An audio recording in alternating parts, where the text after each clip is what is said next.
Shabbat Shalom, everyone. And I titled this session, The Fragmented One New Man, because I want us to take a look at a micro and a macro view of brokenheartedness and soul fragmentation from a biblical perspective, both individually and corporately.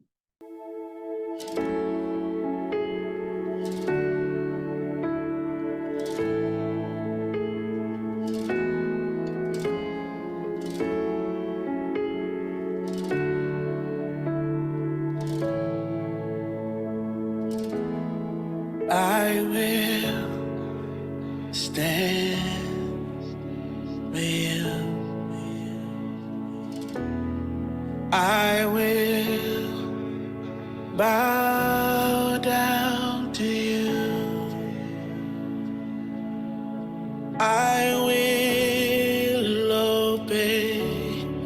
I will worship you. I will praise your name. I will stand for you. I will bow down to you. I will obey.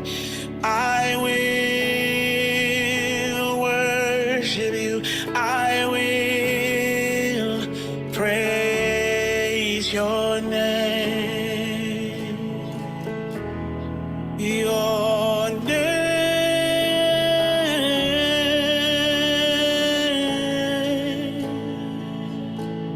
Your name. I just wanna be after your heart. From the beginning, you always knew me from the start. I know I can make it, but I need forgiveness. The greatest love was shown to me. Oh, how you bled in Calvary. I just wanna be. I just wanna be after your heart. After your heart, yeah. From the beginning, you always knew me from the start. I know I can make it.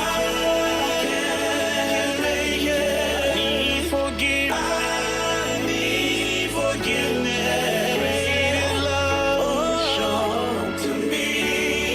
How you bled in Calvary.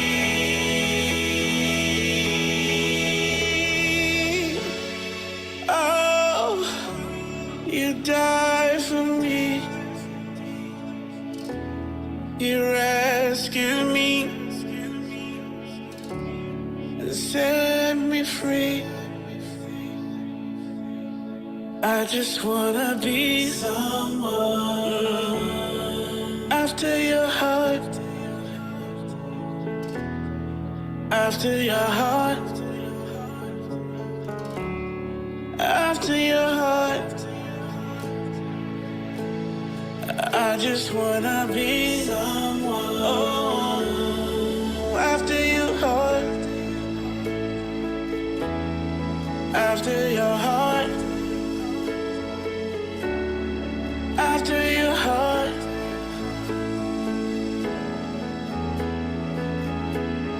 I just wanna be someone after your heart. After your heart. After your heart.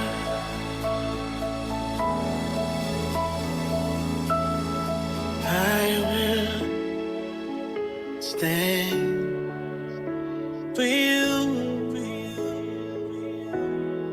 I will bow down to you. I will obey. I will worship you. I will praise your name.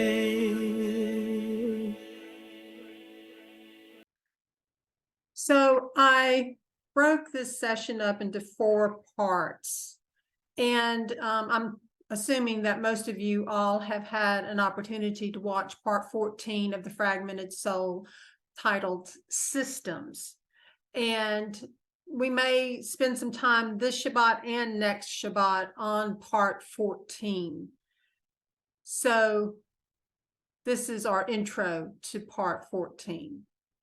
And secondly, we're going to be learning about healing from psychological, spiritual, and physical slavery by comparing it to the first Exodus.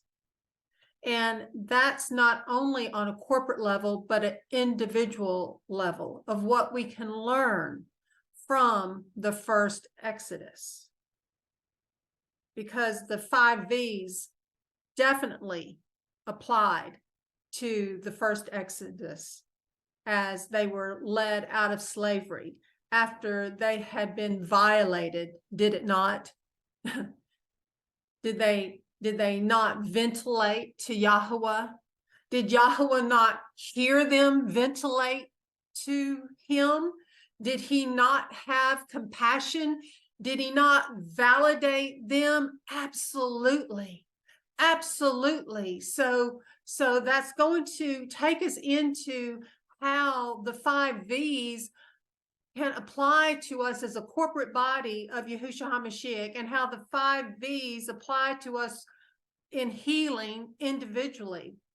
And in addition, we're going to look at 5 keys that help us on our journey to stay on the correct path.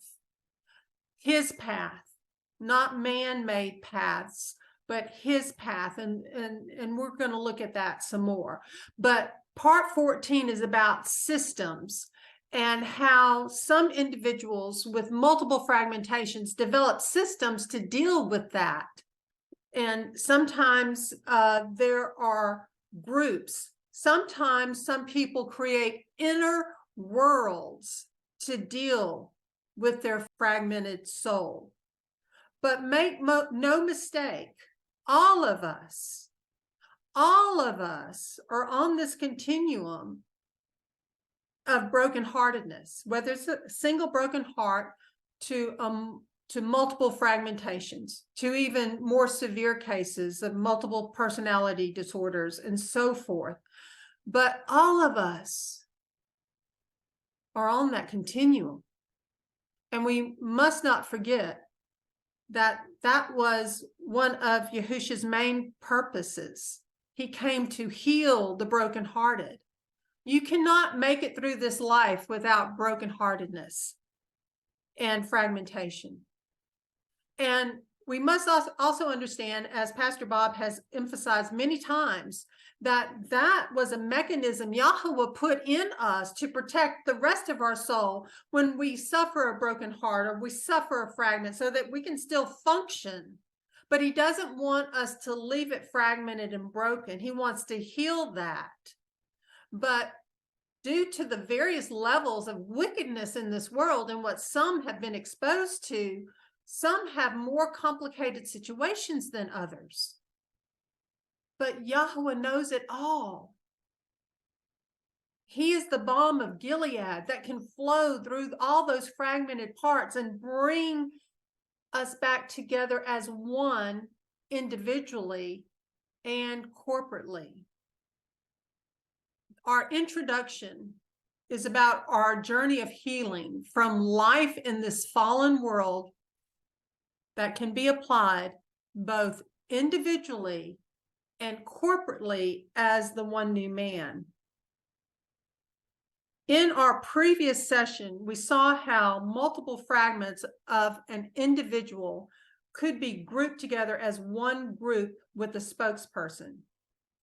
And the last time we gathered, we used the macro, the larger picture illustration of the first Exodus as Yahuah led his people out of Egypt to the first campsite of Sukkot, where he gathered his people and the sojourners into 12 tribes or groups, but they were all considered Israel. In keeping with that illustration, so that we can visualize the next possible step of organizing internal parts, fragmented parts under one system, and the existence of a possible internal world that some live in, not all have internal worlds, let us further connect to the wilderness system as Yahuah led his people out of Egypt. Remember, Yahuah's end result is to form us corporately into Israel, the one new man with Yahusha as the head and we as the body. We are the final remnant, or the final parts of Israel, born from above. We are the final parts that Yahuah will integrate in his perfect timing in these last days. Until Yahuah finishes his final work in us corporately, we are still a fragmented one new man because the work has not been finished. You see, before we knew Yahuah or Yahusha, our internal system was a place of captivity and slavery, was it not? In essence, we existed as slaves in Egypt. We coped within our limited knowledge of life and how to deal with life. Some of us started with a biblical foundation and others did not. Yet probably most had not crossed over to walk in covenant as his kingdom of priests after the order of Melchizedek. Most were still inside some kind of earthly prison or religious prison, and both needed to be set free. Biblical patterns. Patterns are very, very important. So this part is where we will be looking at learning and healing from psychological, spiritual, and physical slavery as we compare this process to the first Exodus. Not so long ago, maybe I guess about a couple of years, 1 to 2 years ago, many of us went through the campsites, the journey through the campsites with the first Exodus, through the book that Shauna Manfredine wrote along with her mother, Danette Davis. The name of the book was Called to Canaan, and it was 3 volumes. And there's a wealth of information in that series. And I took some excerpts out of it this morning that I wanted to share with you all, for you to all contemplate on, think about, marinate in. The first quote is this: "Some may wonder why the children of Israel were left in bondage for so long. Remarkably, they weren't ready to be free any sooner. Moses had tried to deliver them 40 years earlier, but the Israelites had become accustomed to bondage. And frankly, they were comfortable in their service to Egypt. They responded to Moses by saying, 'Who made you a prince and a judge over us?' That was their scornful retort to their would-be leader. How can it be that a slave can become so comfortable in bondage that they resist and spurn the opportunity for deliverance?" I think we see that today, do we not? The children of Israel enjoyed a reasonable amount of freedom and pleasure in their servitude. Gradually, they had adjusted to their ever-increasing loss of freedom until it was increased to abusive slavery. This process of how Israel came to be enslaved bears lessons for us today. Satan still inspires a spirit of cynical justification in the captive who accepts the normalcy of sin, finding evil increasingly tolerable. Snaring the unwary, the enemy draws many into service that requires compromise of conscience, ever so little at first. Eventually, this repeated searing of conscience strengthens the shackles of habit. But if an outside observer should mention the apparent bondage, the same justifying spirit of the Israelite slaves still manifest. Who made you a prince and judge over me? Or what gives you the right to judge me? In this way, it has come to be socially unacceptable to take notice of one another's bonds. Meanwhile, in the deafening silence of deliberate tolerance, sin boldly grows, and our perception of it dims. Just as with the encroachment of Egyptian slavery, the devil doesn't start us off with spiritual chains. No, he doesn't start there. First comes the sparkling wine, then the tasteless intoxication. Finally, we find ourselves enslaved in a downward spiral, perpetually chasing a mind-altering stupor to make our existence tolerable. Another quote. But in spite of the severity of sin's slavery, the majority of Christians still desire the flesh pots of Egypt. Freedom is offered, but many still have heartstrings wrapped about spiritual Egypt, thinking they can have the best of both worlds. They reason serving the Pharaoh isn't all that bad.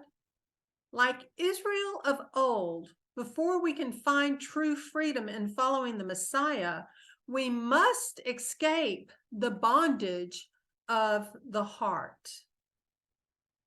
We must escape that brokenheartedness. We must escape those fragmentations. And we must desire healing and desire loving Yahuah with our whole heart. Next quote. How can a motley band of cynical slaves be called Yahuah's firstborn son? To be looked upon by heaven as a cherished child was already astounding enough. But the title of firstborn son depicted a bond far deeper than familial love alone.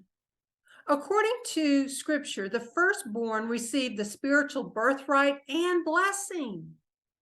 Also, he was to be the inheritor of the father's possessions. By elevating a band of bondsmen to the exalted state of firstborn sons, Yahuah showed yet again how he can take human brambles and transform them through his might. Even the mixed multitude adopted.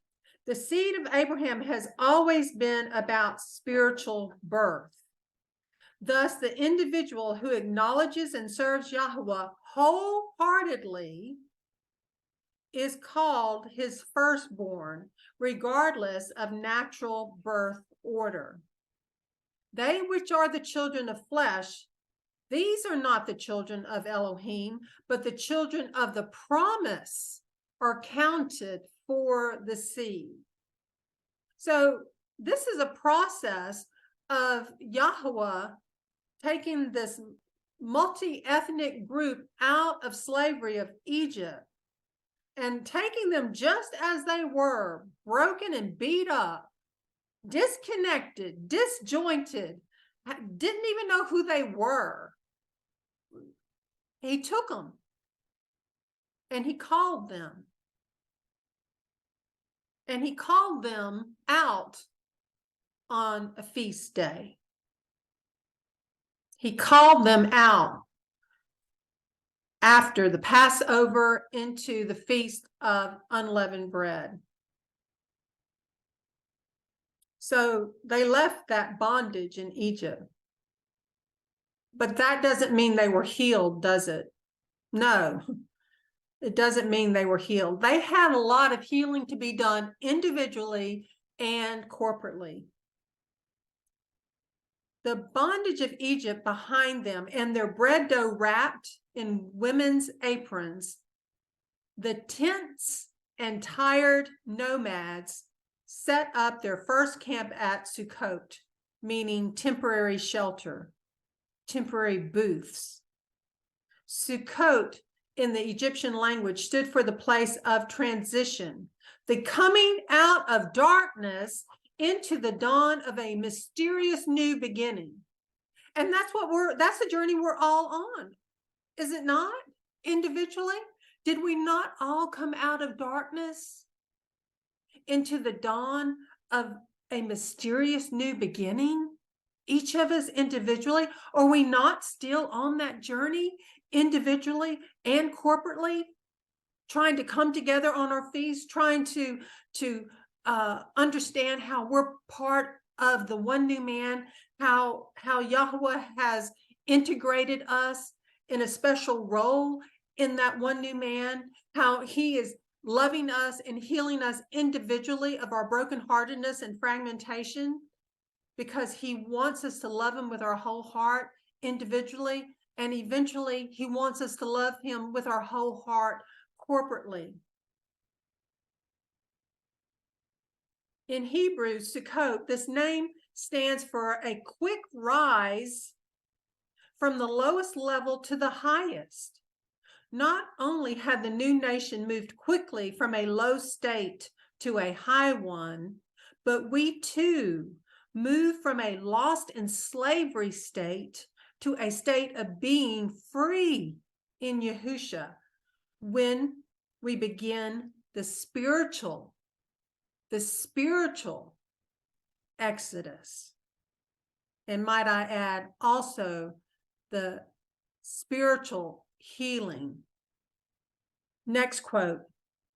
The newly identified Israel traveled to Sukkot with their livestock and children, leaving their former homes and farms in the land of Ramesses of Goshen.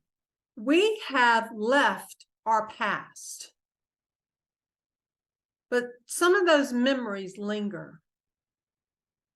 And some of those memories and hurts and traumas must be healed.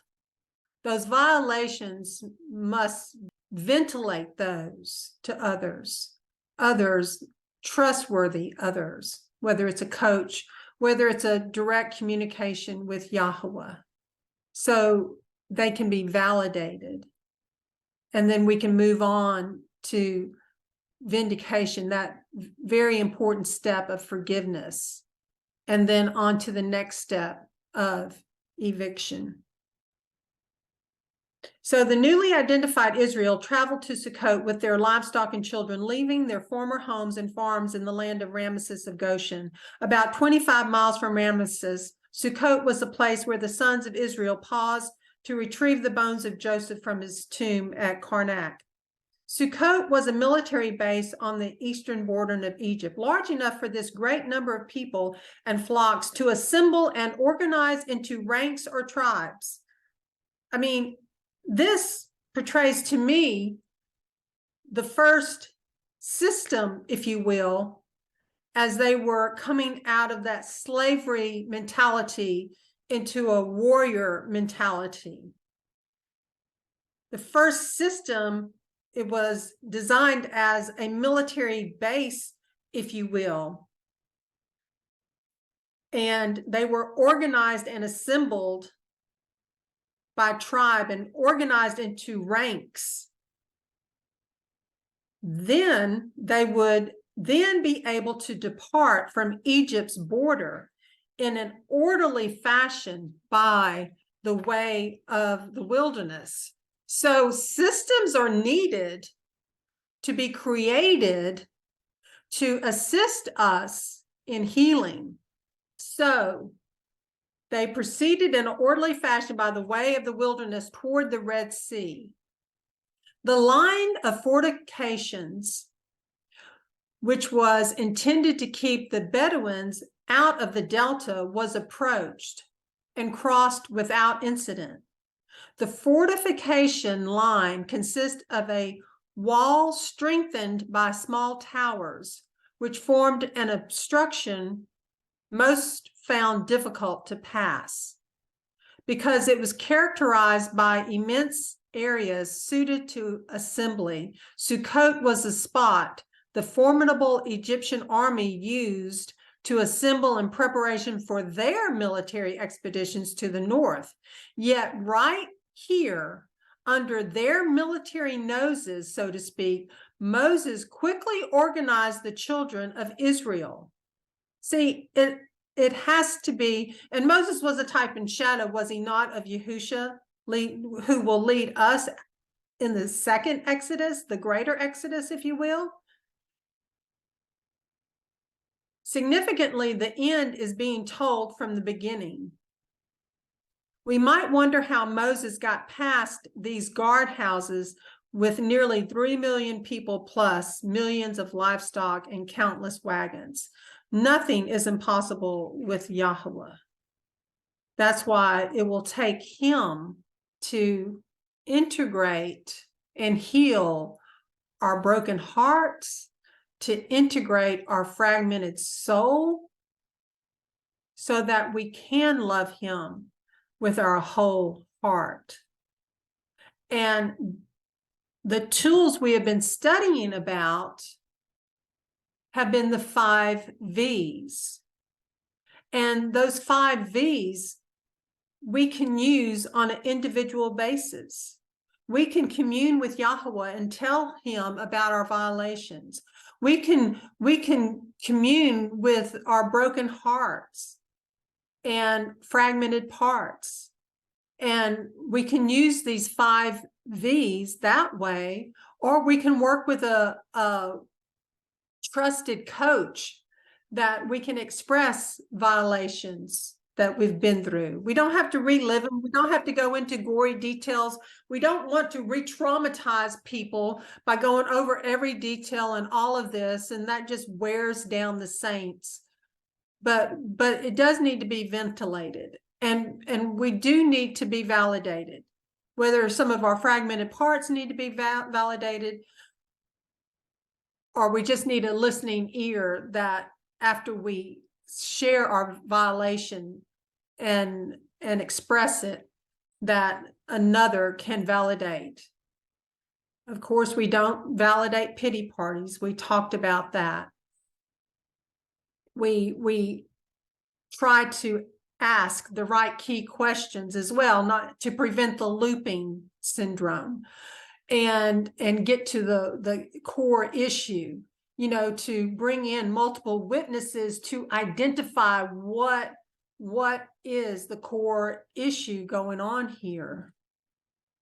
And he has also, Pastor Bob also expressed in the past that some people just get stuck in ventilation. They just ventilate. They just get stuck there. So these are some of the things I want to ask Pastor Bob when he does rejoin us, and we have a Q&A session. But then we can move on after validation into forgiveness. Because Yahuah says vengeance is his. He will repay. He tells us to forgive. And so we do. And that too is a process. And then we look at eviction. Do we need to love some people long distance? Or are there some people, places, and things in our lives that just need to be totally evicted? Some of you have come across great resources that I hope one session we'll just have a share time, and people can put several links in our chat notes to share with one another. This really helped me. That really helped me. And us also create those connections with one another. And then this week, I was led to review some sessions that Shauna Manfredine did. And one of those sessions, she reviewed 5 keys. And how when studying biblical prophecies and studying really any topic, you know, his word says it's best to have things validated by 2 or 3 witnesses, does it not? And her point is, it's even better if we have 5 witnesses. If we can, whatever we're studying, whatever we're trying to grasp onto, how do the feasts play into it? How does the Maseroth play into it? How does the sabbatical cycles of rest and jubilees, setting the captives free, play into it? How does the first 5 books of the Torah play into it? Because we will know the end from the beginning. How do the prophecies shared by the prophets and the writings in his word play into whatever we're dealing with, whatever we're looking at, whatever we're studying? And what I saw was a connection between the 5 V's: violation, ventilation, validation, vindication, eviction, and using the 5 keys to validate biblical concepts and understandings, and understand that everything about him is according to his timing, according to his order, according to his purpose, according to his event, according to preparing us to be more and more like him, having the mind of Yahusha, doing the will of the Father, and bearing the fruit of the Spirit emotionally. So biblical truths can be interfaced, interpreted, and validated by applying the above 5 keys.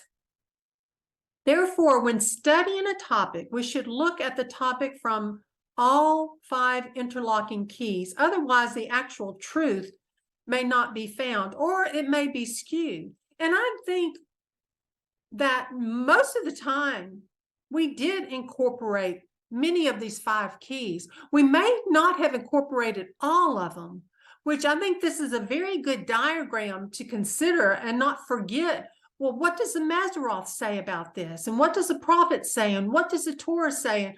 And how do the sabbaticals and jubilees tie into this? And how can how does the feast tie into fragmented souls? Well, feast are our wedding rehearsals. Feast are when we're coming together. All the fragments that are scattered are meeting and coming together, meeting with Yahuah. The Maseroth, you know, the 12 constellations, those are representing the 12 tribes, and how the sun goes through those 12 constellations, how we are knitted together by Yahuah. The scarlet thread runs through us, does it not? He gathers us. The Jubilees, he sets the captives free. The Torah, the first Exodus, is our pattern for the second Exodus. Taking this motley crew of remnant believers who are clay, desiring to be all that he wants us to be. But we cannot be that until he finishes his work within us. And he's the only one that can finish that work within us. But you are where Yahuah wants you to be. You may want things to move faster, but don't get caught up in that. Know that he's in control. His timing is perfect. So you're way ahead of most believers because you know who you are. You are Israel born from above.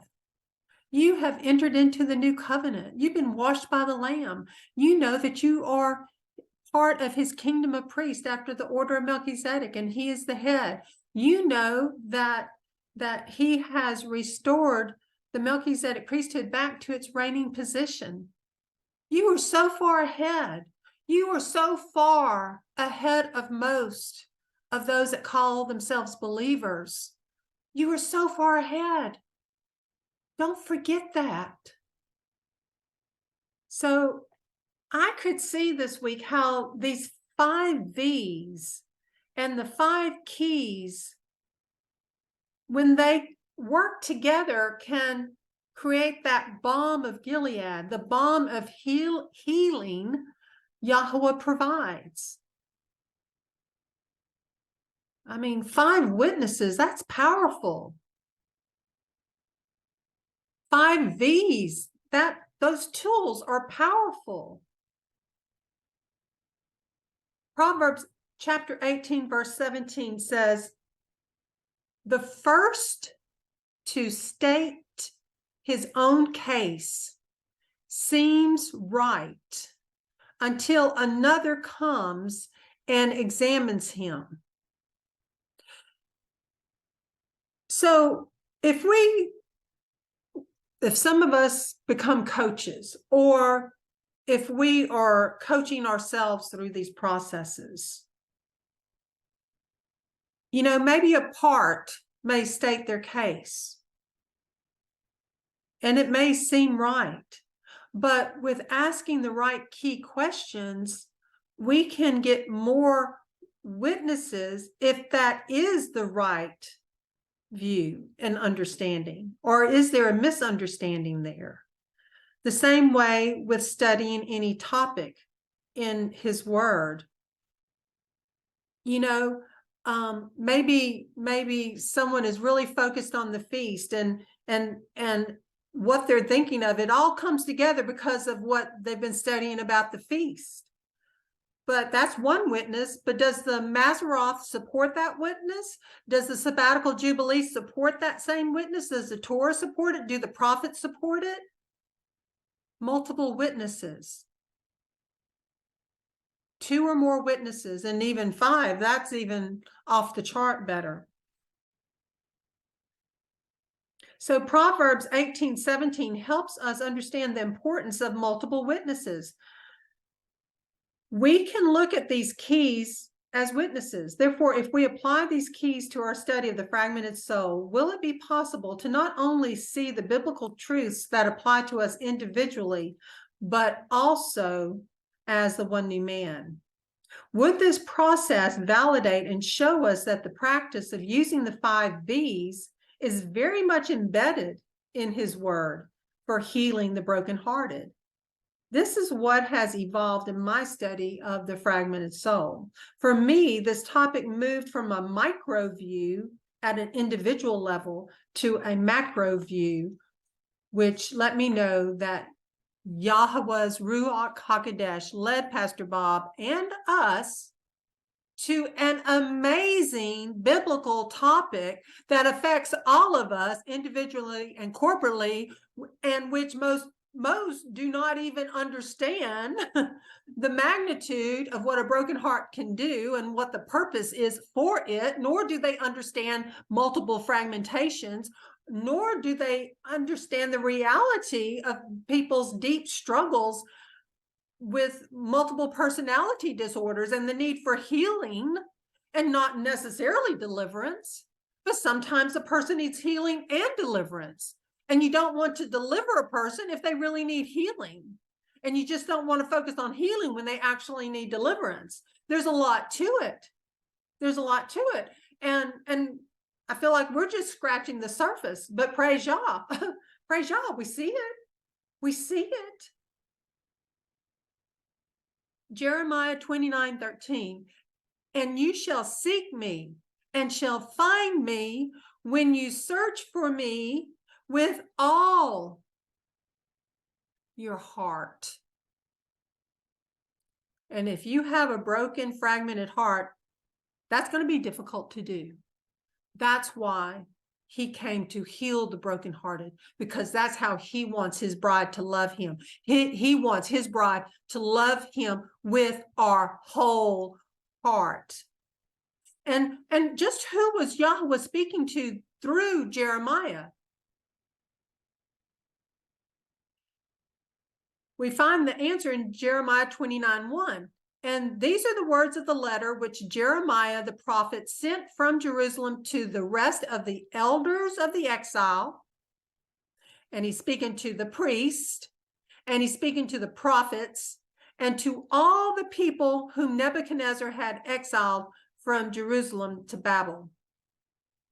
So when Jeremiah stated, and you shall seek me and shall find me when you search for me, Yahuah, with all your heart, that's all the ones he was addressing, all those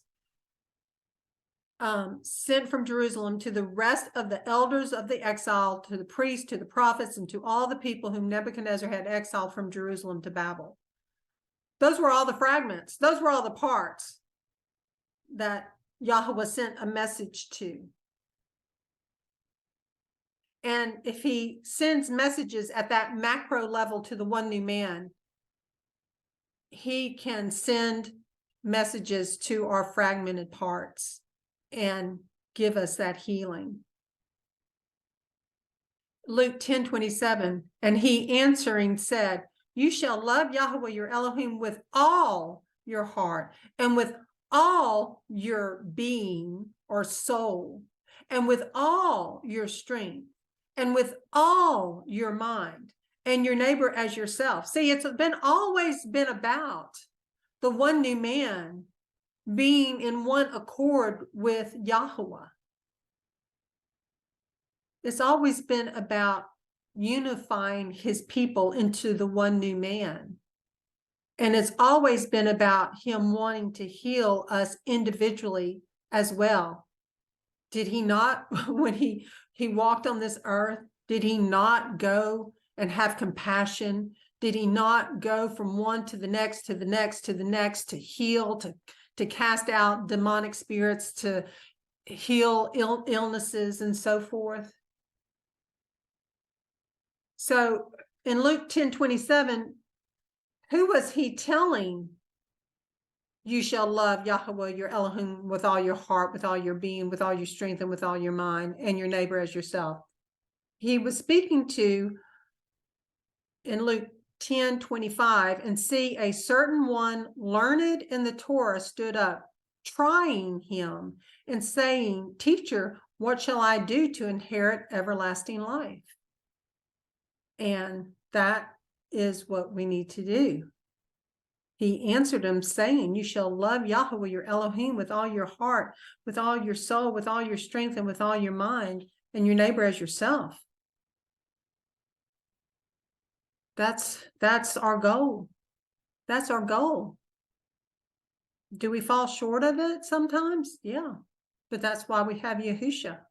He stands in the gap. Psalm 147:3, he heals the brokenhearted and binds up their wounds.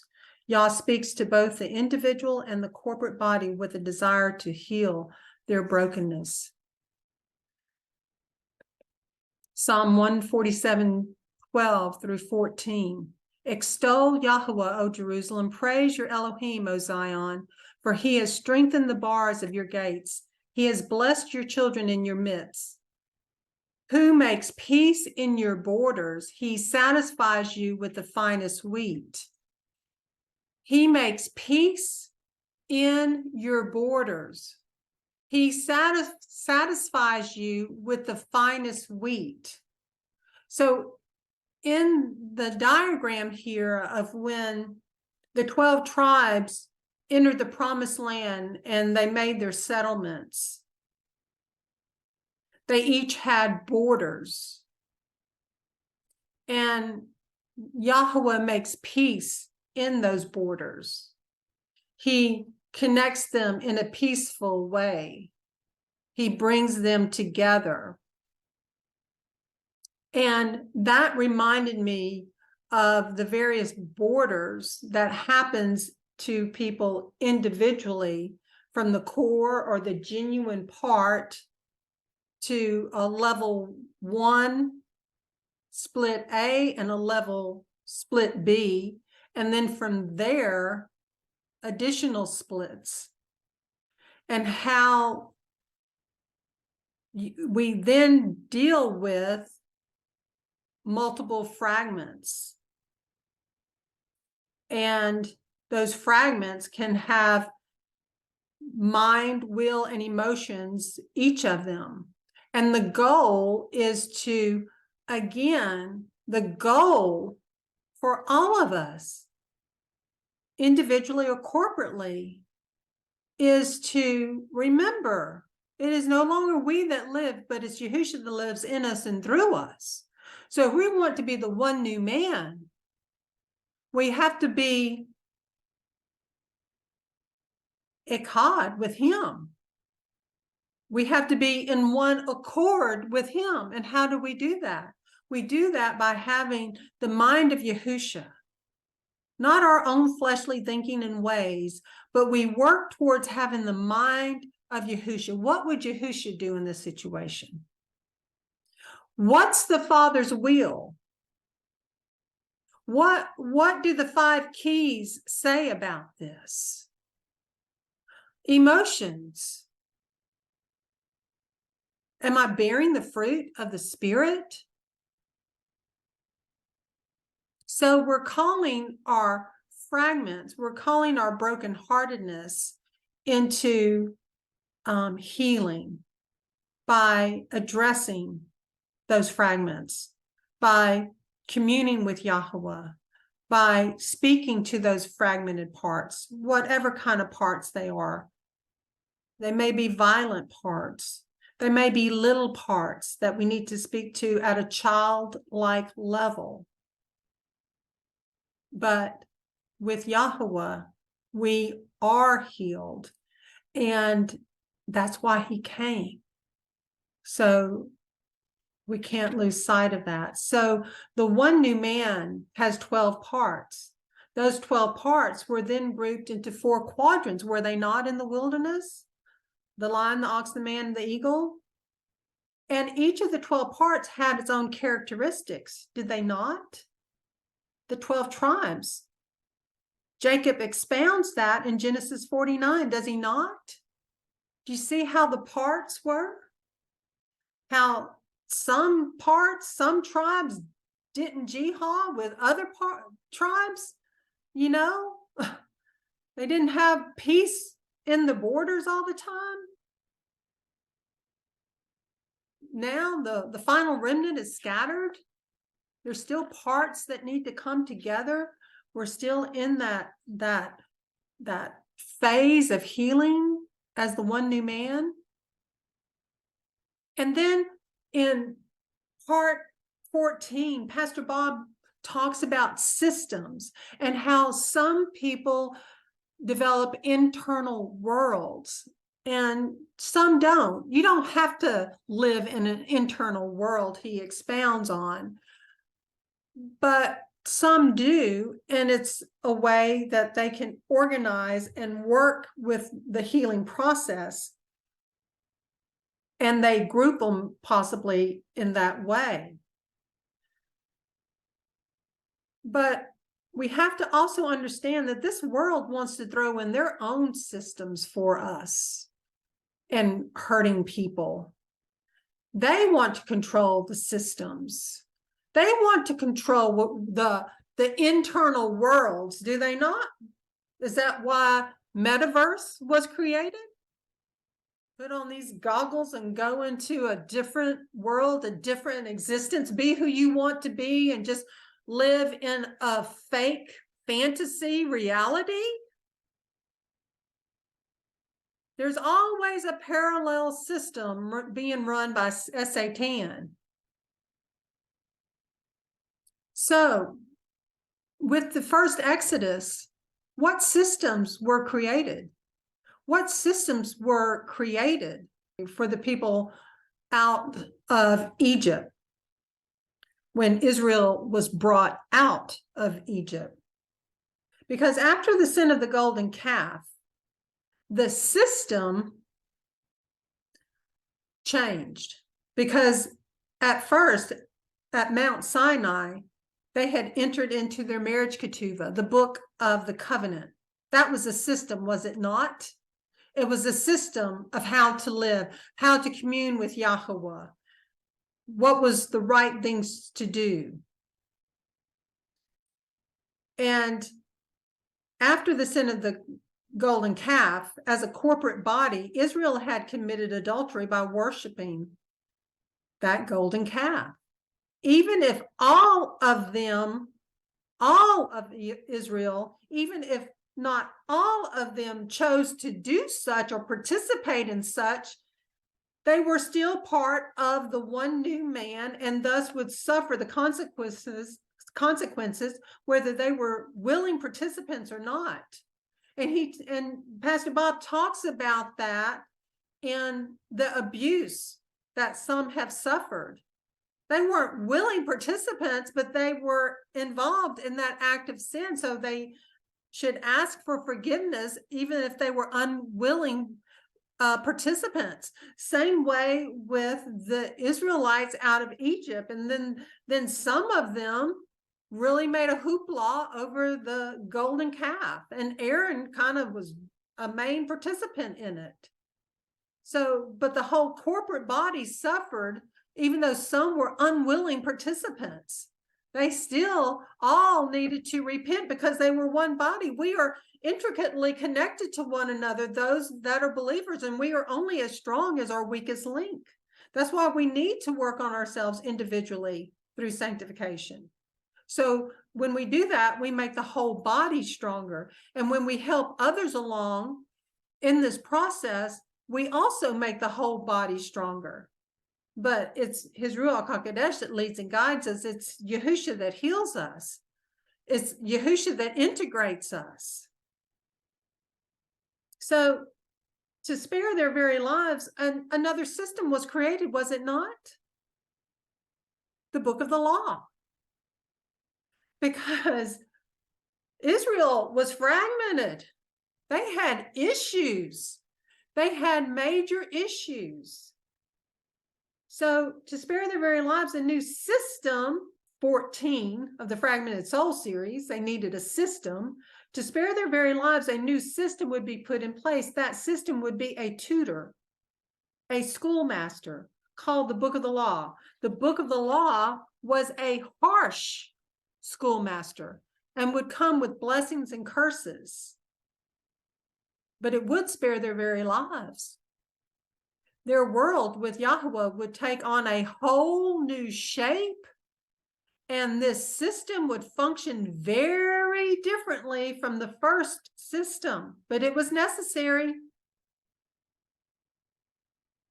because they were hard-hearted. They were rebellious. And this was the only way that Yahuah what he could offer them to spare their very lives. They would no longer be a kingdom of priests after the order of Melchizedek.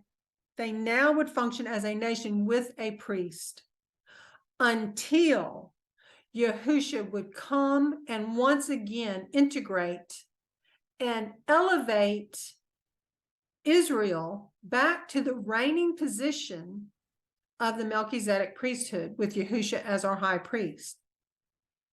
He loves us just as we are when we first come to him, but he refuses to leave us that way. He wants us to be washed in his word. He wants us to be rooted in righteousness, growth, shalom, health, and rest. So the systems, as they came out of Egypt on that first Exodus, one of the systems was at Sukkot, first getting organized into their tribes and their ranks and bringing some organization there, moving from a slave mentality to a military type mentality to go forward. It was Yahuah that brought all these parts and fragments out of Egypt. It was Yahuah that declared them as his firstborn son, Israel. Were they integrated immediately? Were they healed immediately? Did they have no issues immediately? Nope. Nope. Took quite some time. Still is a work in process. But now as believers, we And as I'm speaking to the choir right now, those of you that understand that we are Israel born from above, we are the remnant part of the one new man. We have now an internal world, do we not? When we bow our heads to pray, as we enter his gates with thanksgiving and his courts with praise, do we not have an internal world? Do we not visualize coming before his throne room? Do we not visualize those people that we bring to him in prayer? Intercessory prayer as his kingdom of priests before his throne room? Do we not live in that internal world of envisioning on Shabbats what a glorious congregation is gathering in the heavenlies and worshiping Yahuah and seeing the lamb that was slain and viewing the Lion of the tribe of Judah and seeing the 7 lit candle menorah, his 7 spirits? We have an internal world as believers. We may not have before, but we do now. And it's the real thing. It's not a worldly, man-made metaverse of fantasy. Yahuah and his biblical systems help us cope and heal. They lead and guide us as a lamp unto our feet and a light unto our path. And I believe those 5 B's that we've been studying with the fragmented soul are 5 great tools to help Yahuah lead and guide us through the healing process. And the 5 keys also helps us focus on 5 very important areas, which I want to get into more next week, on how they're all interrelated and connected, and how we need to always be mindful of those 5 areas. What does this area have to say about it? What about this? What about that? I think that's really a great way. It's a hard copy. It's a guide for us not to forget the different areas to look at in his word. 1 Peter 2:9. But you are a chosen race, a royal, kingly priesthood, a set-apart nation, a people for a possession, that you should proclaim the praises of him who called you out of darkness into his marvelous light, who once were not a people, but now the people of Elohim. That's the one new man, who had not obtained compassion, but now obtained compassion. Of course, we obtained that compassion by the blood of the Lamb. Beloved ones, I appeal to you, Peter says, as sojourners and pilgrims, to abstain from fleshly lust, which battle against the soul, having your behavior among the nations good, so that when they speak against you as evildoers, let them, by observing your good works, esteem Elohim in a day of visitation. Yahusha in the gospel messages was portrayed as the lion, the ox, the man, and the eagle. The 4 quadrants of Israel were grouped as the lion, the ox, the man, and the eagle. We are one with Yahushua HaMashiach, hallelujah. Psalm 91:4, he covers you with his feathers, and under his wings you take refuge. He even provided cities of refuge for the Israelites. And sometimes in our system, our parts, there is a place of refuge internally that some may develop. It may be a garden. It just may be a safe place that they can go. Is that not like Yahuah providing cities of refuge for the Israelites out of Egypt? So now that we have been truly born anew and have begun to build upon the rock, whatever our worldly internal view once was changed drastically. Things began to make sense. We began to discover who Yah had always meant us to be and not what this world wanted us to be. Now we are part of his system. We are his firstborn Israel. Now we most definitely have an internal world that we can visualize. Our internal world exists as the temple man structure with Yahusha as the head and we as the body. Therefore, Yahuah not only grouped the individual members that he led out of Egypt into the 12 tribes and leaders, but he also then grouped them into 4 quadrants, the lion, the ox, the man, and the eagle, and he wasn't finished. After the sin of the golden calf, he assigned Aaron as his high priest and Aaron's sons as priests with the tribe of Levi to assist with the temple chores and duties. That's when they shifted into a different system. You see, after the sin of the golden calf, Yahuwah's heart was broken. And that fragmentation of Yahuwah's heart was felt by all. This called for a whole new organization or system. They no longer, as I shared previously, would be his kingdom of priests, plural, under the system or order of Melchizedek. Now the system would be to exist as a nation with a priest, singular, under the newly formed Aaronic Levitical priesthood. So this macro view of the fragmented one new man now would exist under the system of the book of the law.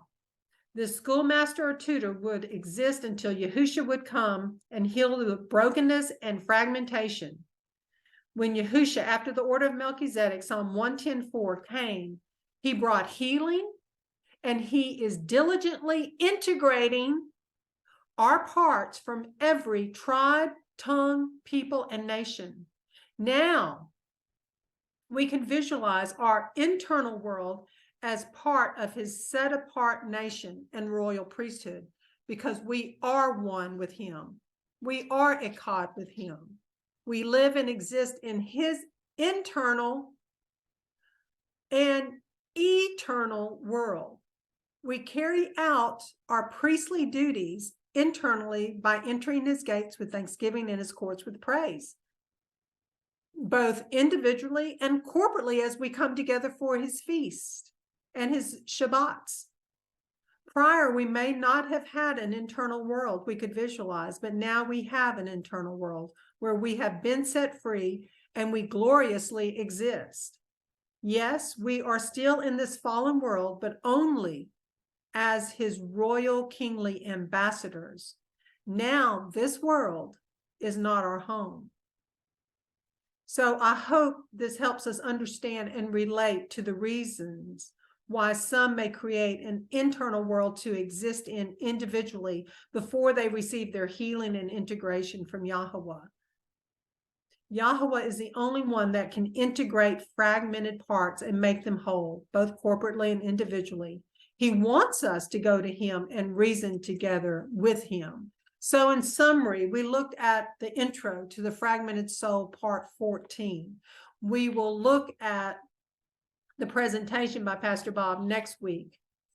We looked at how learning and healing from psychological, spiritual, and physical slavery can be found by comparing our processes to the first Exodus. The 5 V's and the 5 keys can help us on this journey.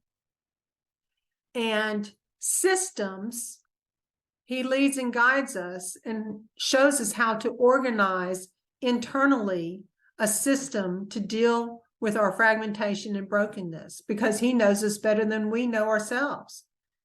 And how do we know he functions with systems is because of the example of the first Exodus. The first campsite was Sukkot, organization, organizing into tribes, organizing into ranks, organizing from a slavery mentality to a military mentality, more than conquerors in him, and being first the system first entered into was his covenant.